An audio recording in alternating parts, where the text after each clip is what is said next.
effacé de mes péchés, tu t'es chargé sur le bois.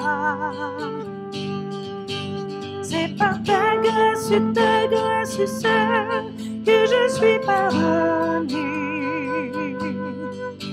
C'est par ta grâce seule que tu m'as racheté. Oh, oh. Merci pour la croix, ton amour pour moi. Oh, oh. Ta grâce ne faillit pas.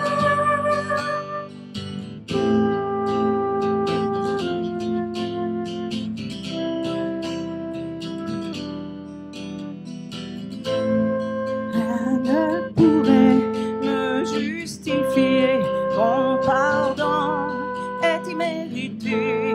Tous mes efforts ne suffiraient à me sauver. C'est par ta grâce seule que je suis pardonné. C'est par ta grâce seule que tu m'as racheté. Oh, oh. Merci pour la croix, ton amour pour moi. Oh, oh. Ta grâce ne faillit pas. Oh, oh. Merci pour la croix, ton amour pour moi. Oh, oh. Ta grâce ne faillit pas. Ta grâce justifie, ta grâce m'affranchit, ta grâce purifie, ta grâce m'offre la vie, ta grâce m'a sauvé, ta grâce a pardonné, ta grâce m'a comblé, ta grâce m'a libéré, ta grâce justifie, ta grâce m'affranchit, ta grâce purifie, ta grâce m'offre la vie, ta grâce m'a sauvé, ta grâce a pardonné, ta grâce m'a comblé, ta grâce m'a libéré.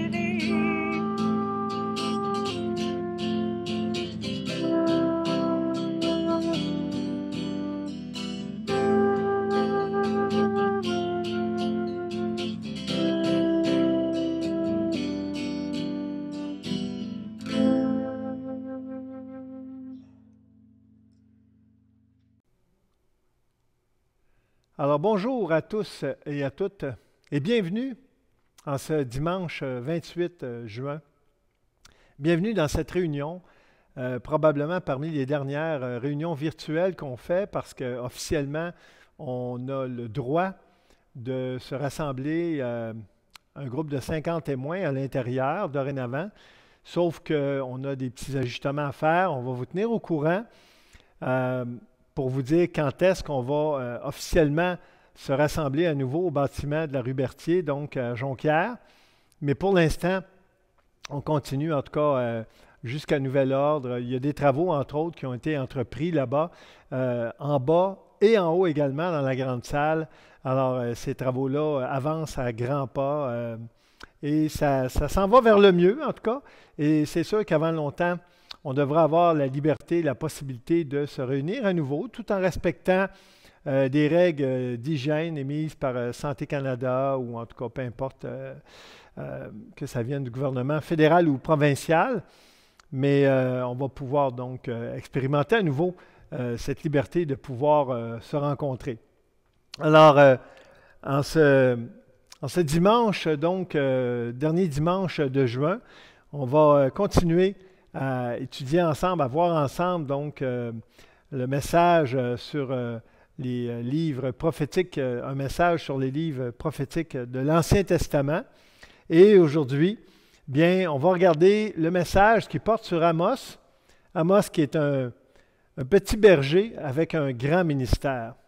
Alors, c'est deux contrastes, petit, grand, mais on va voir à quel point cet homme ordinaire a eu un appel extraordinaire et à quel point il a pu être un instrument de Dieu pour exercer ce ministère. Mais avant toute chose, prenons quelques secondes pour prier. Ah, Seigneur, on veut te remercier pour cette possibilité que tu nous donnes de pouvoir s'instruire de ta parole, en dépit du fait qu'on est chez nous, chacun. Et vraiment, on veut te remercier pour ces moyens technologiques parce qu'ils nous permettent, Seigneur, de garder un lien, en tout cas, même si ce n'est pas un lien direct. Ils nous permettent de garder ce lien précieux avec l'enseignement de ta parole. Et Seigneur, parle-nous ce matin. On veut avoir des cœurs disposés afin que ta parole nous parle, afin que ta parole agisse en nous qui croyons. Et c'est dans le précieux nom de Jésus qu'on te le demande. Amen. Alors, comme je vous disais, Amos, petit berger avec un grand ministère. On va regarder ensemble quelques textes et quelques informations donc sur cet homme de l'Ancien Testament. Et je commence d'emblée avec probablement le verset le plus connu, sûrement, du livre d'Amos. C'est un des très connus de l'Ancien Testament qui dit « Prépare-toi à la rencontre de ton Dieu », qui est cité dans Amos 4 au verset 12. On va revenir tout à l'heure sur ce verset, mais pourquoi je vous le partage en commençant? Parce que c'est tout qu'un verset. C'est un verset qu'on a entendu à un moment donné dans notre vie chrétienne, puis peut-être qu'on l'a entendu avant notre conversion ou après ou pendant, mais une chose est sûre, ça ne nous a pas laissé indifférents parce qu'on sait c'est quoi une rencontre. On rencontre plein de gens dans une vie, mais lorsqu'on rencontre notre Dieu, bien, on a besoin d'être préparé différemment parce que ce n'est pas une rencontre comme les autres. Si on avait à rencontrer un président ou un premier ministre ou un général, peu importe, un haut placé de cette société, bien, on se préparait à cette rencontre-là. On n'irait pas rencontrer une personne d'une telle importance tout simplement en se disant, bon, ben tiens, matin, je m'en vais comme je vais au travail, comme je vais dans mes loisirs. Alors, ce texte-là est vraiment tranchant dans l'Ancien Testament et il provient du livre d'Amos. Et donc, si on continue, bien, quelques informations techniques, on va le dire comme ça. Le livre d'Amos a été écrit entre 760 et 753 avant la venue de Jésus-Christ. Donc, Amos a eu quelques autres prophètes qui sont mentionnés dans la Bible, qui étaient ses contemporains.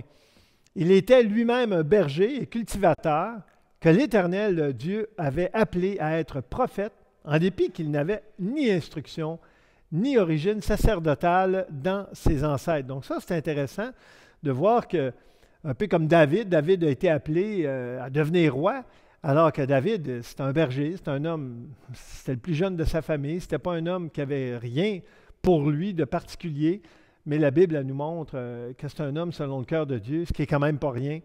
Et j'imagine que pour Amos, même si ce n'est pas écrit, bien, ça devait être un peu la même chose.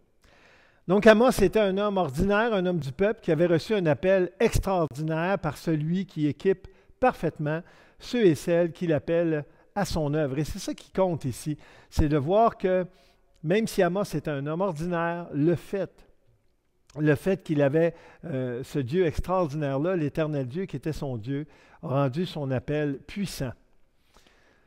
Alors, si on continue dans les informations générales, donc Amos était un prophète judéen appelé à délivrer un message principalement aux tribus du nord d'Israël. Politiquement, ce fut une période de prospérité sous le règne long et sûr de Jéroboam II, qui, à l'instar de son père Joas, a restauré la frontière d'Israël de manière significative.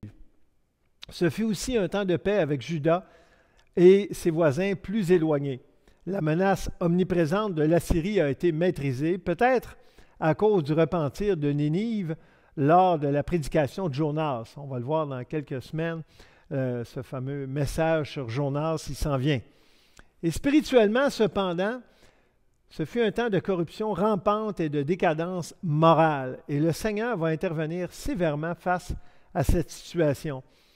Et c'est important de le voir ici que ce n'est pas parce qu'au niveau politique, ça va bien, au niveau économique, ça va bien, qu'au niveau spirituel, ça va bien. Et si on regarde dans notre propre société, c'est pas rare qu'on voit ça. On voit des pays prospères, des pays qui vont très bien au niveau de l'économie, mais lorsqu'on regarde leur état spirituel ou l'état spirituel de leur peuple, on s'aperçoit que c'est souvent la décadence et la corruption au niveau spirituel, surtout aux yeux de Dieu qui, évidemment, ne le voit pas de la même façon que les humains.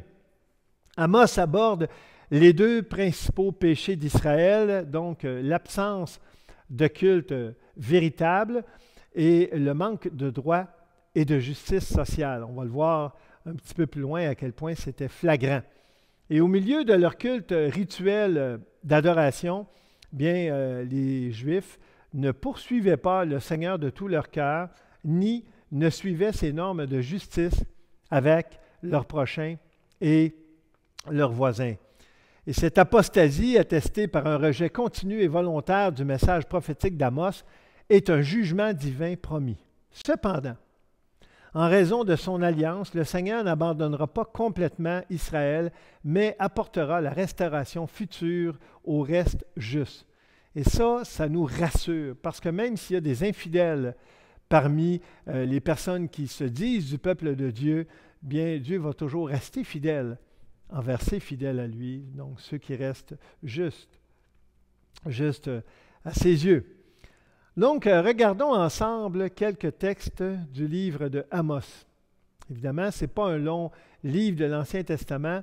On parle de 9 chapitres qui ne sont pas nécessairement très longs, mais il y a quand même quelques versets donc, clés qui peuvent nous parler. Je ne les ai pas tout mis, comme je l'ai déjà dit, c'est un survol des livres de l'Ancien Testament que je fais, mais si ça peut vous donner le goût d'aller lire, d'aller prendre ce livre d'Amos, prendre une partie de votre après-midi pour le lire, vous allez voir, ça ne sera vraiment pas long et vous allez apprendre vraiment la totalité du message du prophète, donc, et mieux comprendre ce que je vais vous expliquer aujourd'hui.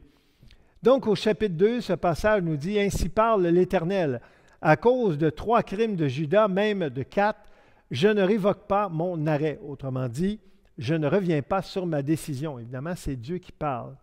Parce qu'ils ont méprisé la loi de l'Éternel et qu'ils n'ont pas gardé ses ordonnances, parce qu'ils ont été égarés par les idoles mensongères que leur père avait adorées, j'enverrai le feu dans Juda et il dévorera les palais de Jérusalem. Alors évidemment, c'est dur, mais ça commence ainsi. Ça commence par une intervention divine qui montre que Dieu ne tolère pas le péché et intervient pour le solutionner. L'Éternel Dieu est un Dieu juste qui juge le péché. C'est le seul qui a le pouvoir de le faire comme il le fait parce qu'il est juste et parfait. Il réagit à notre mépris envers sa parole, c'est ce qu'on voyait dans le chapitre 2 donc, et il ne veut pas que nous nous laissions entraîner loin de lui par les idoles mensongères de nos ancêtres religieux. Je vais le présenter comme ça parce qu'ici dans le texte, ça parlait de nos pères, mais si on regarde nous autres, nos ancêtres, c'est-à-dire nos pères, nos mères, mais nos ancêtres, bien on voit qu'il y a vraiment de la religion qui était très superficielle, donc c'était une pratique religieuse qui était fausse, qui était vraiment juste pour mettre de la poudre aux yeux, mais souvent le cœur n'y était pas. Et on voit pourquoi aujourd'hui, en 2020, on voit que la foi est très, très, très loin de bien des Québécois et des Québécoises, donc à notre époque.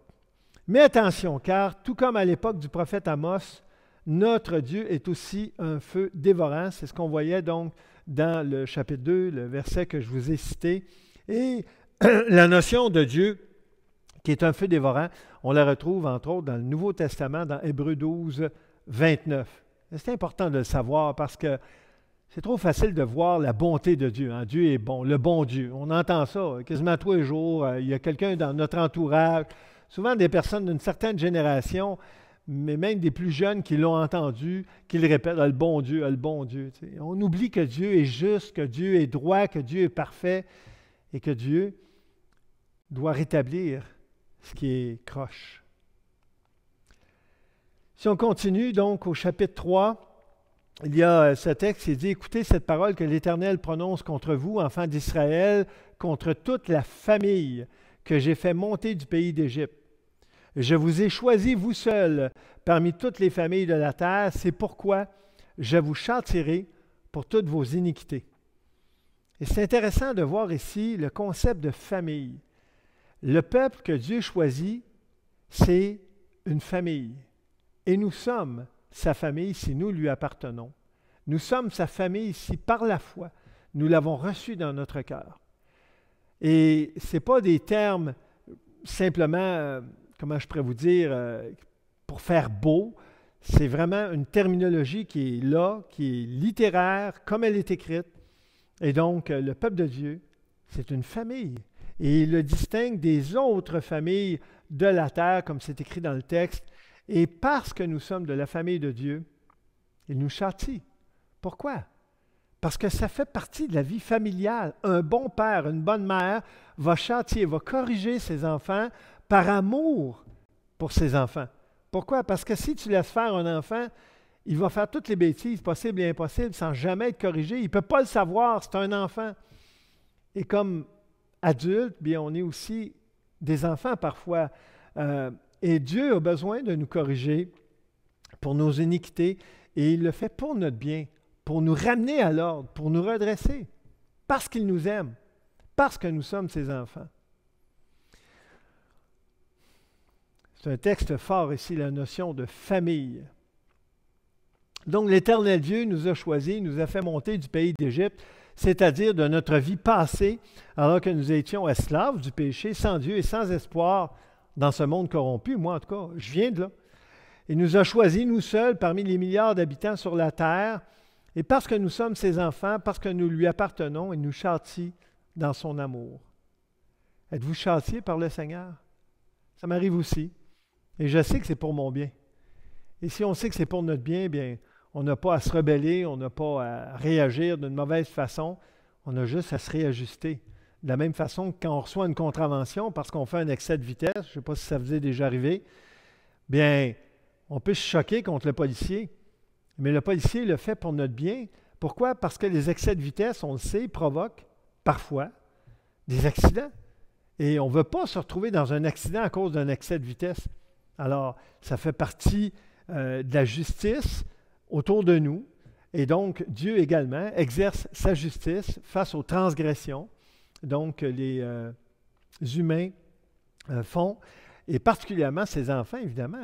Si nous lui appartenons, bien, on va avoir un traitement différent de ceux et celles qui ne lui appartiennent pas. Mais ce n'est pas mauvais, au contraire, c'est bon. Parce que c'est parce qu'il nous connaît, parce qu'il nous aime, parce que nous sommes de sa famille qu'il le fait ainsi. On continue donc au chapitre 3, un texte qui nous parle, entre autres, d'un lion. Hein. Le lion rugit-il dans la forêt sans avoir une proie? La réponse, évidemment, c'est non. Un lion, il n'y a pas de raison de rugir pour rien. Arrive-t-il un malheur dans une ville sans que l'Éternel en soit l'auteur? Car le Seigneur l'Éternel ne fait rien sans avoir révélé son secret à ses serviteurs, les prophètes. Le lion rugit, qui ne serait effrayé? Le Seigneur l'Éternel parle, qui ne prophétiserait? Rien n'arrive par hasard ici-bas, que ce soit dans une ville, une région, un pays, un continent ou la planète entière. Notre Dieu règne encore et toujours, même en temps de pandémie. Et c'est important de le savoir, parce qu'on voit dans ce texte-là que lorsqu'un lion agit d'une certaine façon, c'est parce qu'il y a eu un stimulus. Et Dieu, pareillement, agit en réaction à des situations particulières. Et on voit qu'en ce moment, même si la planète, parce que c'est planétaire, là, ne va pas bien, mais on voit que c'est important de savoir que Dieu est toujours Dieu. Ça ne lui a pas échappé. Il n'a pas été surpris par la COVID. Je ne sais pas si vous le croyez. On n'est pas dans un épisode hasardeux de l'histoire humaine en ce moment. Et nous ne le serons jamais. Notre Dieu règne encore, comme le dit ce chant. Hein? Notre Dieu règne encore, jamais son amour ne s'endort. Et donc, puisque notre Dieu règne, bien, ayons confiance. Ayons confiance en lui, même en cette période d'incertitude, on va le dire, planétaire. Si un lion rugissait à côté de nous, ne serions-nous pas terrifiés? Bien sûr, la réponse est claire. Ça ne m'est jamais arrivé, mais j'espère que ça ne m'arrivera jamais. En tout cas, il n'y en a pas dans mon entourage proche, ni le vôtre. Et pareillement, apprenons à réagir favorablement quand l'Éternel Dieu nous parle par sa parole ou par son esprit. Alors, lorsqu'on lit les Écritures, et Dieu veut qu'on les lise, qu'on les médite quotidiennement, il veut qu'on réagisse aussi à cette lecture. Il ne veut pas qu'on fasse juste de la lecture pour faire de la lecture. Bon, j'ai lu. On ferme ça, on s'en va, puis on oublie ce qu'on a lu. Non. Il veut qu'on réagisse, il veut qu'on lise, qu'on médite. Et vraiment dans le sens de comprendre, de saisir son message pour le mettre en pratique. C'est pour ça qu'on lit. Ce n'est pas pour faire notre lecture, puis après ça, bon, mon devoir est accompli, je m'en vais. Parce que c'est de l'indifférence, ça. Je vais rester indifférent à son message. Ne restons pas indifférents, mais prenons garde à interpréter toutes nos pensées comme des communications du Saint-Esprit. Ça aussi, c'est important. Trop souvent, il nous arrive d'avoir des pensées charnelles, et ça, même en tant que croyants ou croyantes. Donc, si on veut être sensible à la voix de Dieu, bien, premièrement, réalisons que son message, c'est ça. Et pour ce qui est des communications du Saint-Esprit, bien, c'est des convictions personnelles. Et une conviction personnelle, bien, la Bible me dit de la garder pour moi. Alors, quand j'ai une conviction personnelle et je crois que ça vient de Dieu, bien, c'est correct. C'est une conviction personnelle, mais il ne faut pas que j'en fasse une conviction universelle. Il ne faut pas que j'essaie de l'appliquer à tout le monde. Et je dois la valider, ma conviction, par la parole de Dieu. Je dois m'assurer que cette conviction-là que j'ai n'est pas contraire aux Écritures. Au chapitre 4, c'est assez particulier, le texte. À l'impératif, il est écrit ceci, et là, on sait très bien que les paroles du prophète proviennent de Dieu. Et il est écrit « Allez à Béthel et pêchez. Pêchez. Allez à Gilgal et pêchez davantage. Offrez vos sacrifices chaque matin et vos dîmes tous les 3 jours.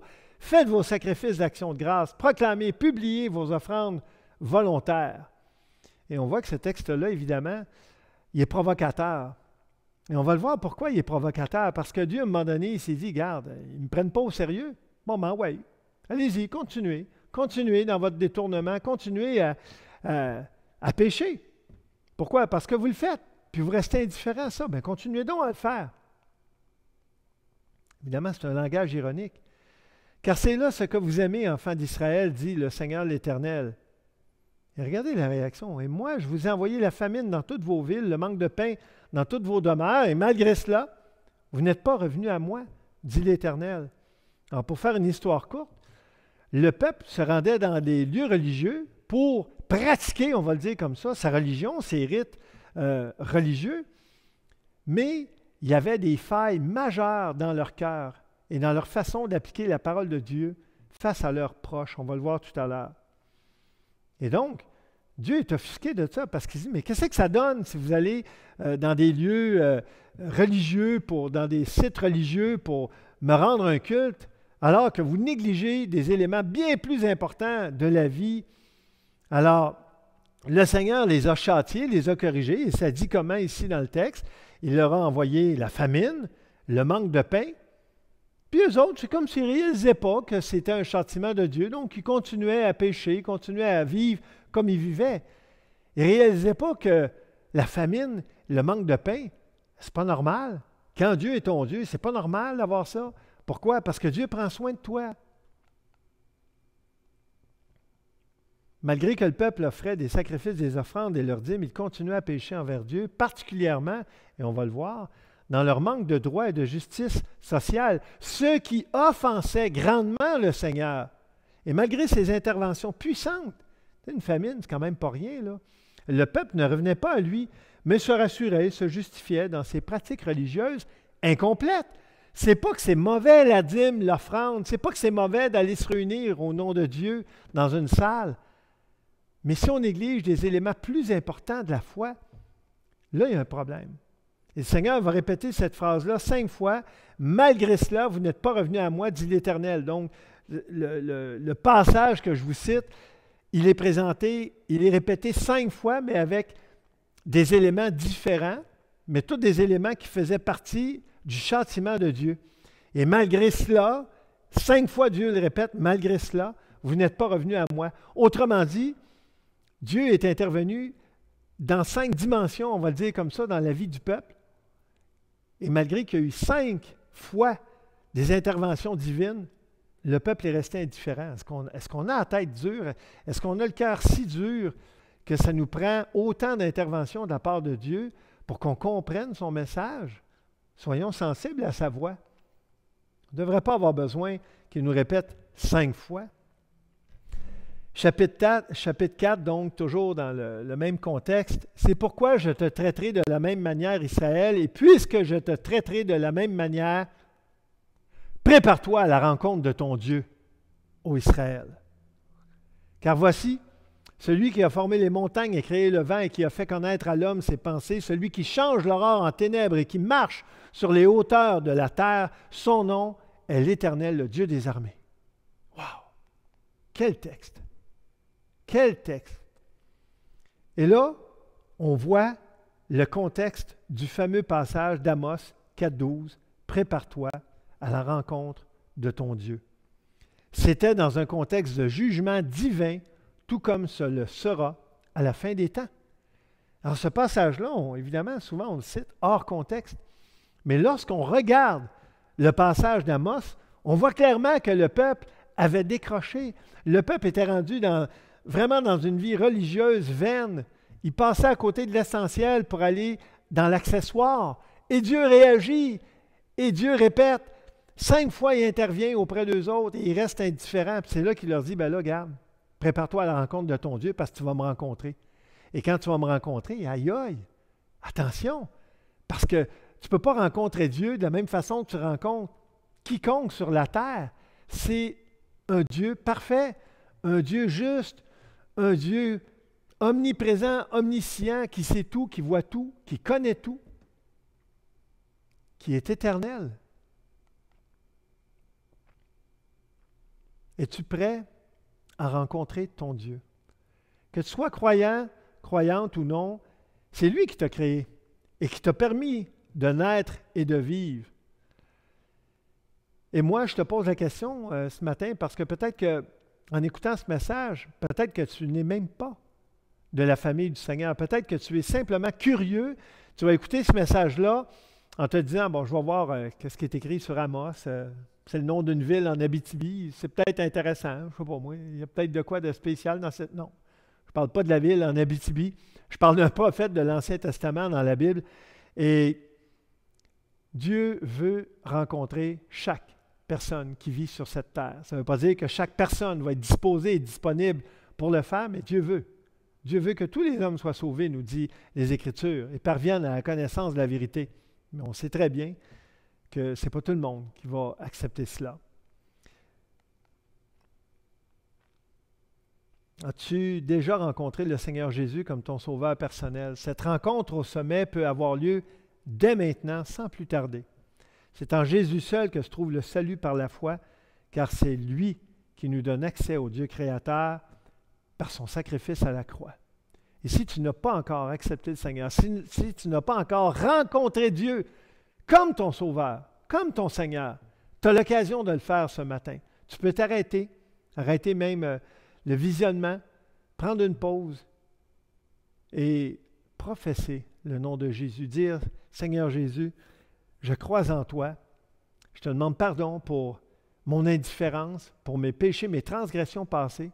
Et je désire vivre en nouveauté de vie par la foi en toi, dorénavant. Je désire connaître les Écritures. Je désire connaître ton message. Je désire te connaître, te rencontrer, afin de vivre cette vie nouvelle, abondante, spirituelle que tu proposes, que tu veux que je vive. Et tu peux faire ce choix, tu peux prendre cette décision de rencontrer Dieu par le Seigneur Jésus dès aujourd'hui. N'attends pas, fais-le, il est prêt à t'accueillir. On continue donc notre message. Au chapitre 5, il est écrit « Car ainsi parle l'Éternel à la maison d'Israël ». Évidemment, moi je dirais à nous par extension, nous sommes la maison d'Israël en tant que peuple de Dieu, n'est-ce pas? Et vous allez voir pourquoi. Et ça dit ici, « Cherchez-moi et vous vivrez ». Évidemment, comment quelqu'un qui vit peut vivre s'il vit déjà? Bien, c'est qu'on peut vivre une vie ordinaire, une vie sans Dieu, sans espoir par rapport à l'éternité, où on peut vivre avec l'espérance de l'éternité, avec le Saint-Esprit en dedans de nous, parce que c'est une des promesses de Dieu lorsqu'on le rencontre, lorsqu'on le reçoit dans notre cœur. Et donc ici, il dit, « Cherchez-moi et vous vivrez. » Cherchez-moi. Et là, il dit dans le texte, « Ne cherchez pas Bethel, n'allez pas à Gilgal, ne passez pas à Beersheba. » Pourquoi? Parce que ça, c'était des lieux de culte. Mais dans ces lieux de culte-là, ce n'est pas là que Dieu est. Dieu est esprit. Et c'est en esprit et en vérité qu'on peut le connaître. Et donc, le Seigneur ne se trouve pas dans un lieu religieux ou dans une église. Il n'est pas là, il n'est pas ici dans ce bâtiment ce matin. Pourquoi? Parce que Dieu est esprit. Il faut que ceux qui l'adorent en esprit et en vérité. C'est Jésus qui nous dit ça. Et donc, on sait très bien que c'est la vérité. Et donc ici, il répète encore dans ce passage, « Cherchez l'Éternel et vous vivrez. » Sors ta loupe s'il faut, mais il faut trouver Dieu. Je veux dire, on a juste une vie à vivre ici-bas. C'est ici qu'on peut rencontrer Dieu. Il est trop tard après. Et je vous encourage à le chercher, mais non pas à travers une religion, mais à travers une relation personnelle, une rencontre personnelle, comme c'est écrit dans Amos 4,12. Prépare-toi à la rencontre de ton Dieu. Toujours au chapitre 5, ça dit « Car je le sais, vos crimes sont nombreux, vos péchés se sont multipliés. » Et là, regardez, quand je vous parlais de droit et justice sociale, vous allez voir les jugements de Dieu s'appliquent à quoi? Vous opprimez le juste. Vous recevez des présents. Et vous violez à la porte le droit des pauvres. Alors, on voit ici qu'il est question de justice sociale. Et ça offense à Dieu. Recherchez le bien et non le mal, afin que vous viviez et qu'ainsi l'Éternel soit avec vous. Haïssez le mal et aimez le bien. Faites régner à la porte la justice, et peut-être l'Éternel aura pitié. Un texte fort ici. Quand il est dit qu'aimer Dieu et aimer notre prochain sont deux commandements complémentaires, on le comprend mieux ici. Ce qui faisait défaut chez le peuple à l'époque d'Amos, ce n'était pas les rites religieux, c'était le droit et la justice sociale, opprimer le juste, recevoir des présents, violer le droit des pauvres. Et Dieu voyait, et il voit encore tout ça, même à notre époque. Et ça le touche. Le Seigneur Dieu connaît nos cœurs, il sait que nos péchés sont nombreux, c'est ce qu'il disait dans le texte. Et même si ça ne concernait pas le mal que nous ne faisons pas, ça concernerait le bien que nous ne faisons pas, alors que nous devrions et pourrions le faire. Ce que je veux dire par cette phrase-là, qui n'est pas facile peut-être à saisir, c'est que tu peux ne pas faire le mal, mais si tu ne fais pas le bien que tu devrais faire, c'est aussi mal. Donc, on pourrait s'enfermer dans une pièce en disant « Tiens, je m'enferme, je n'ai aucun lien avec le monde extérieur, pas d'écran. » Et là, tu dirais, je ne fais pas de mal quand je suis dans cette pièce-là, enfermé tout seul. Oui, sauf que tu ne fais pas le bien que tu pourrais faire si tu étais à l'extérieur, en compagnie des gens autour de toi. Et donc, le verset est clair, haïr le mal, aimer le bien. Et ça m'a fait penser au passage de Romains 12, 21, qui nous parle du même sujet en disant, ne te laisse pas vaincre par le mal, mais surmonte le mal par le bien. Quel beau passage. Tu aurais beau t'obséder à combattre le mal, mais si tu ne remplaces pas le mal par le bien, le mal va revenir. On doit remplacer un par l'autre. On doit combler notre cœur par le bien et on n'aura pas à se soucier du mal dans ce temps-là. Au chapitre 5, toujours, il est écrit « Malheur à ceux qui désirent le jour de l'Éternel. Qu'attendez-vous du jour de l'Éternel? Il sera ténèbres et non lumière. Vous serez comme un homme qui fuit devant un lion et que rencontre un ours, qui gagne sa demeure, appuie sa main sur la muraille et que mord un serpent. Le jour de l'Éternel n'est-il pas ténèbres et non lumière? » Le jour de l'Éternel dont il était question dans le livre de Joël, donc c'était mon message précédent, est un jour de jugement auquel personne ne pourrait se soustraire. C'est pourquoi ici le prophète raconte cette histoire abracadabrante de malédictions successives impliquant un lion, un ours et un serpent pour montrer qu'on ne peut pas y échapper. Ceux et celles qui échappent aux mâchoires du lion, se feront surprendre par les griffes acérées de l'ours ou ultimement par la morsure mortelle du serpent. On ne peut pas échapper au jugement du Dieu Tout-Puissant. C'était le cas dans l'Ancien Testament, et lorsqu'on lit les récits de l'Ancien Testament, on le voit. Et ça va être encore le cas aujourd'hui, même si on ne le voit pas en 2020, sachez-le, à la fin des temps, et ça peut venir bientôt, bien, ça va arriver. Le jugement de Dieu va intervenir et ce jour du Seigneur, ce jour de l'Éternel est une réalité, donc on voit à quelques moments de l'histoire et c'est aussi un événement qui va se produire dans le futur. Et il était présent également à cette époque-là. Ici, on a le passage du chapitre 5, verset 21, un passage difficile qui nous dit « je méprise vos fêtes, je ne puis sentir vos assemblées. » Aïe, aïe! Quand vous me présentez des offrandes, je n'y prends aucun plaisir. Voyons donc, c'est bizarre ça. Éloigne de moi le bruit de tes cantiques. Hein? Je n'écoute pas le son de tes instruments de musique. Et c'est Dieu qui parle. C'est-tu possible? Est-il possible un texte comme ça? En tout cas, moi, ça m'interpelle quand je le lis. Je ne sais pas pour vous. C'est du sérieux ici. L'Éternel Dieu qui sait tout, qui voit tout, qui entend tout, peut en venir à ne pas pouvoir sentir nos assemblées, à ne prendre aucun plaisir dans nos offrandes, à désirer que nous éloignions de lui le son de nos cantiques et à ne pas vouloir écouter nos instruments de musique que nous jouons pourtant pour lui dans l'Église. En priorité sur toutes les pratiques liturgiques, le Seigneur veut qu'on pratique un droit et une justice sociale sans équivoque. C'est notre amour du prochain qui est la preuve véritable de notre amour envers lui, de notre nouvelle naissance en lui, de la présence du Saint-Esprit en nous. Pensons-y 2 fois avant de se présenter en assemblée pour jouer de la musique, en chantant des cantiques, en offrant nos offrandes, si nos cœurs ne sont pas entièrement consacrés au Seigneur. C'est ça que ça veut dire. C'est un passage qui est très dur en passant, que je viens de vous lire. Mais si c'était une réalité de l'Ancien Testament, pourquoi ça aurait changé? Pourquoi aujourd'hui Dieu serait capable d'accepter qu'on vienne présenter nos offrandes, chanter des cantiques, jouer de la musique en ayant un cœur léger, en ayant une double vie peut-être, en étant fourbe, en étant trompeur, en faisant semblant? Et ça peut arriver. Ça peut arriver. C'est peut-être arrivé dans la vie de la plupart d'entre nous, peut-être dans chacun de nous, qu'à un moment donné, on s'est rendu dans une église pour assister à une réunion, puis notre cœur n'était pas au Seigneur du tout. Mais on l'a fait par habitude, on l'a fait pour un mauvais motif.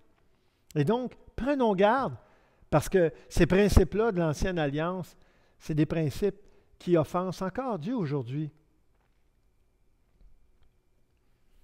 Au chapitre 7, il est écrit « Le Seigneur l'Éternel m'envoya cette vision ». Et c'est répété 4 fois, ce texte-là, donc d'envoyer cette vision. « Voici, il formait des sauterelles, et comme elles dévoraient entièrement l'herbe de la terre, je dis, Seigneur Éternel, pardonne donc !» L'Éternel se repentit de cela. « Cela n'arrivera pas, dit l'Éternel. » Les grands fléaux de cette vie ne proviennent pas du hasard. L'Éternel Dieu est toujours souverain sur toute la terre. Les épidémies, parce que là, il est question d'une épidémie de sauterelles, là, dans le verset que je viens de vous lire. Les épidémies, qu'elles soient d'origine animale ou virale, ne sont pas étrangères à la souveraineté du Seigneur sur l'univers. Voyons donc.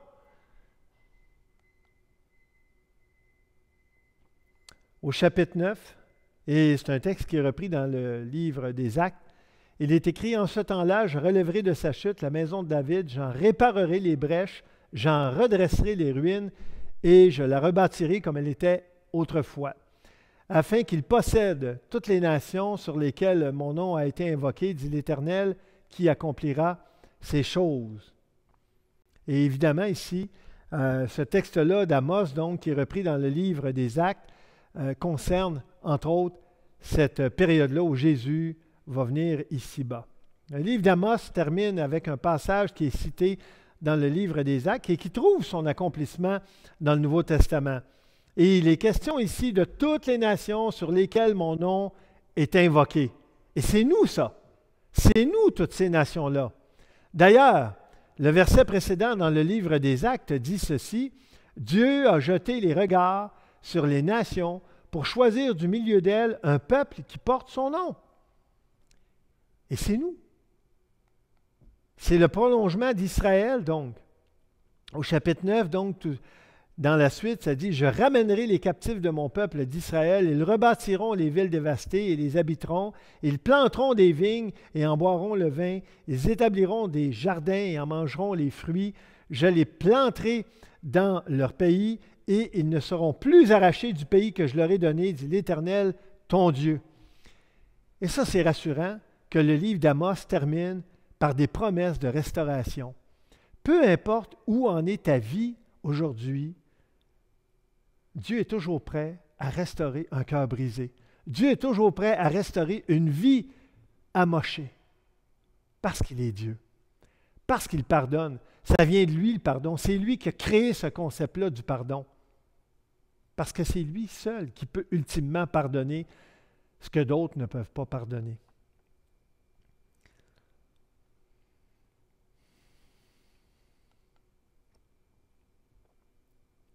Glorieuse promesse de rétablissement pour l'avenir, pour le peuple de Dieu et les bénédictions subséquentes. Une application concrète que je veux vous laisser aujourd'hui dans ce message d'Amos. Souvent, on pense qu'on n'est rien de plus que notre métier ou notre profession. C'est pire lorsqu'on n'est pas sur le marché du travail, car la société actuelle valorise grandement le marché du travail. Et Amos aurait pu n'être considéré que comme un simple berger. Dans le fond, c'est ce qu'il était. Et il le dit lui-même au chapitre 7, verset 14, qu'il n'est qu'un simple berger. Il n'est pas prophète. Et pourtant, Dieu l'a appelé. Il n'était ni prophète ni prêtre, un simple berger, un travailleur anonyme de Juda. Qui l'écouterait? Mais au lieu de chercher des excuses, Amos a obéi et est devenu la voix puissante de Dieu pour provoquer un changement dans son peuple. Et pourquoi je vous lis ça? Parce qu'on a peut-être besoin d'être encouragé, on a peut-être besoin de réaliser tout au long du récit biblique, Dieu s'est servi de personnes qui n'étaient rien d'autre que des bergers, des charpentiers, des pêcheurs. Hein? Pensez à plusieurs personnages bibliques qui vous viennent à l'esprit. Qui que vous soyez dans cette vie, Dieu peut vous utiliser pour son service. Amos n'était pas quelqu'un d'important. Il n'était rien d'autre qu'un serviteur de Dieu. Et il est bon d'être ainsi, de rester humble, mais de se rendre disponible au service de Dieu. Prions.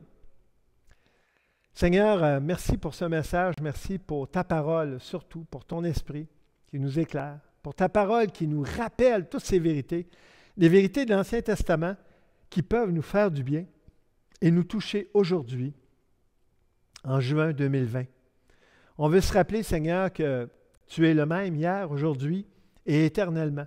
Et ce message d'espoir, ce message où tu vois tout, tu sais tout, et tu ne laisses pas faire n'importe quoi sans réagir, tu es encore ainsi aujourd'hui.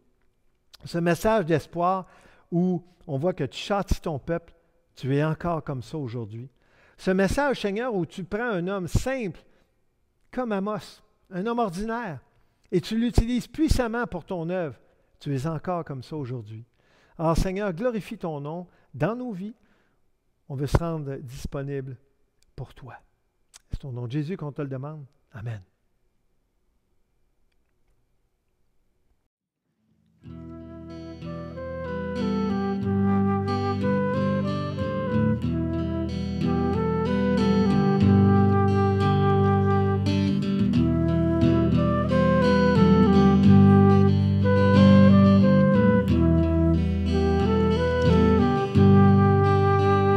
J'étais brisé, vide et sans espoir. Ta grâce m'a trouvé, m'a restauré. Je n'ai rien à moi, mais tel que je suis, tu me libères, tu me libères. Grâce infinie de notre Dieu qui a sauvé. Oh,